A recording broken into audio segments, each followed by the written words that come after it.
Hi, welcome to Between Sundays. My name is Hannah, and with me is today's special guest, our church administrator, Tammy Benedict. Well, thank you, Hannah. I'm excited about being here.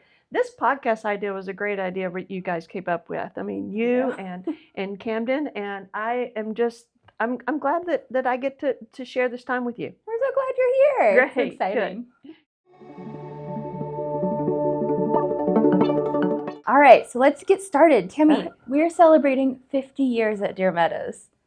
Yes, we are. It's a huge accomplishment. Well, I don't know about an accomplishment, but the calendar keeps ticking, that's for sure. Sure it does. So what has been one of your fondest memories at Deermeadows? Well, when I think of 50 years, I mean, that is a long time. And then I remember back when I first came to Deermeadows, and it occurs to me that I've been part of the Deermeadows family for almost all of my adult life. Wow. I came here and I was 24 years old. I was a professional here in Jacksonville, and so this became my church home very early on. And so having that as part of my adult life, my family life, and then later my career for the last 20 years, it's very difficult to kind of pinpoint one thing that is the fondest. I mean, this church has meant so much to me because I met my husband Rex here. We were married in the sanctuary. We have dedicated both of our boys here. Both of them came to faith and were baptized in this church. Even before that sanctuary was built, I got to witness my own sister come to know Christ and was baptized in what is now the Founders Hall, used to be our sanctuary.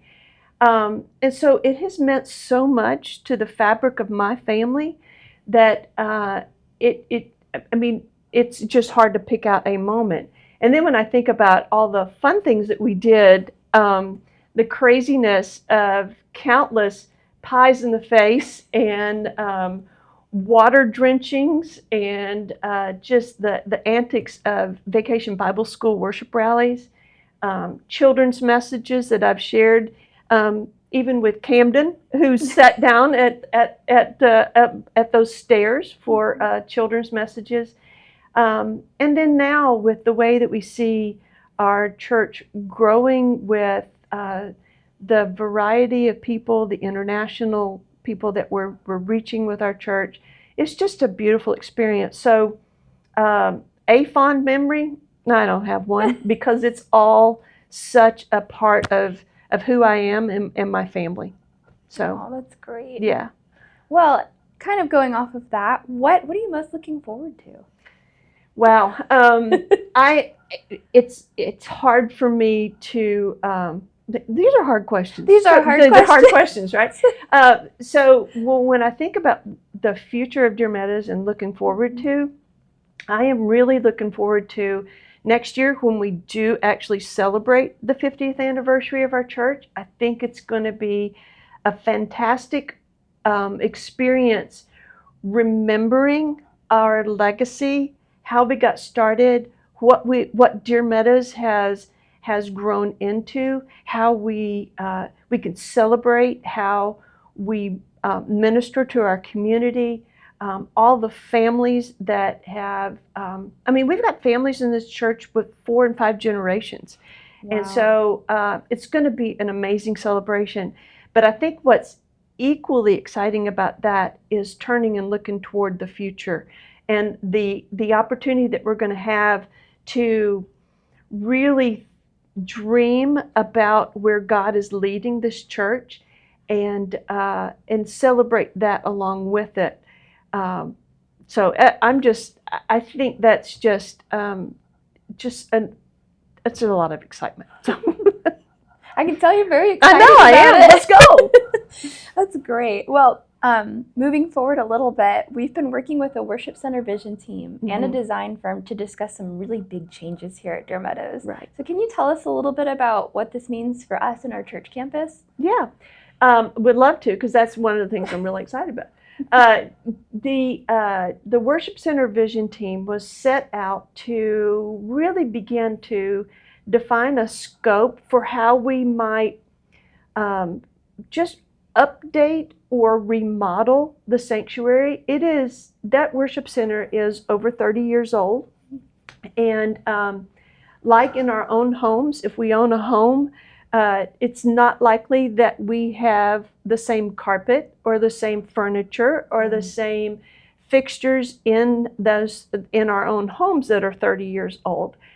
Wear and tear.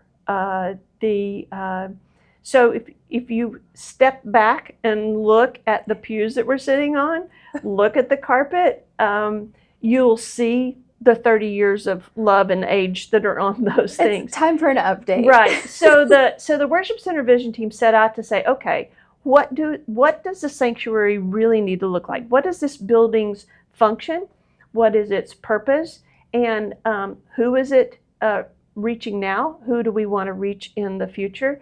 And to kind of lay out a scope. But what we found is that we really didn't have a full grasp of understanding what all the possibilities are and what we might be able to do. So we engaged with, the church approved that we engage with a design build firm that has they're more than just a company. They have come alongside us as true ministry partners and are helping us to dream what not just the sanctuary, but to look at our campus as a whole and to really view it as a ministry tool and look at where our ministries are heading to see what we really need to have in place for God to use for us to reach the people in our community and our families.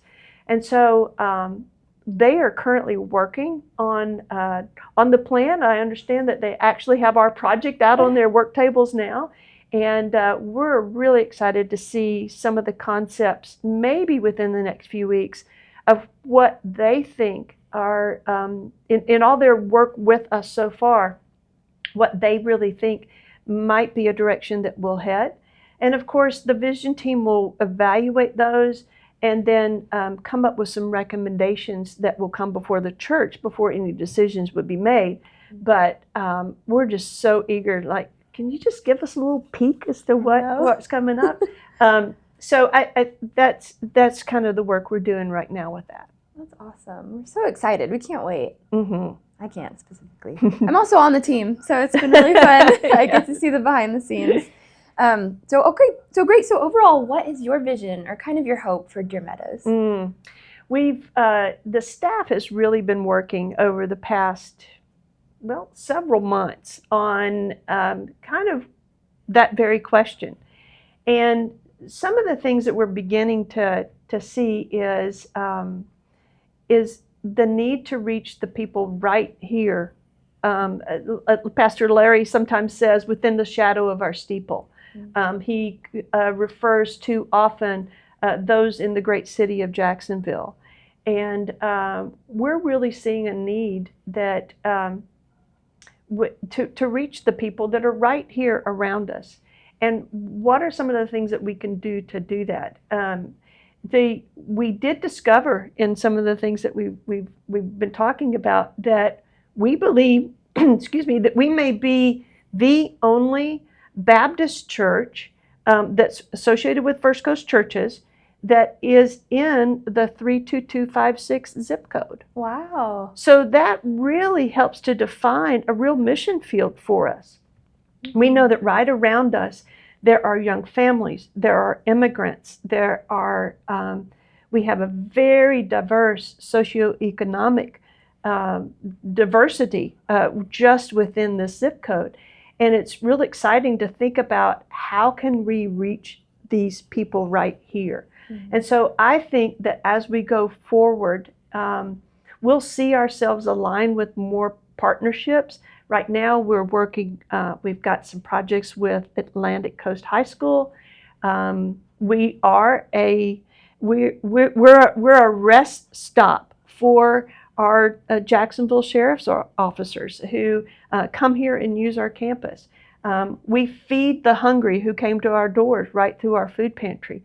And we reach a couple of hundred students every year with our English as a second language. It really fits in with serving the needs of the international and immigrant community that we have right here in the apartments and things that are right around our church. So I think becoming more engaged in our community, being able to fill the gap and really bring just the love of Christ and to help train up people to not only come to know Christ. That's not the end game. The end game is when we share that with others and when we bring others to Him, and that then we become a training center where we train people. You come in, you learn the basics, you learn about the Bible, you learn about sharing your faith, and then we can go out and reach so much more people when we think of ourselves as a training center like that. That's great. I love that. Well, do you have any additional thoughts you'd like to share, especially with all these new changes going on campus? Yeah. You know, none of these changes are possible on our own. We're not that creative to know what God has planned for us, because we know that whatever God has planned for us is so much better than we could ever ask or imagine, right? Yeah. And so one thing that we need to be seeking Him in all of these plans and in all of this future. And so that's the reason we know that the way we seek Him in that is by prayer. Mm-hmm. And so I encourage everyone. We've got a prayer emphasis for this summer that will help our church pray together every day with a specific prayer request, a prayer prompt, if you will, that will help lay the foundation where we can all seek God's guidance directly and hear His voice directly as it relates to different things in our church. So it's a prayer guide that is available. It's online. We've got some hard copies of that, and you can simply text the word prayer to a text number. So it's 904-822-4DBC or 4322. And if you text the word prayer to that number, you can just have that prayer request right there on your phone.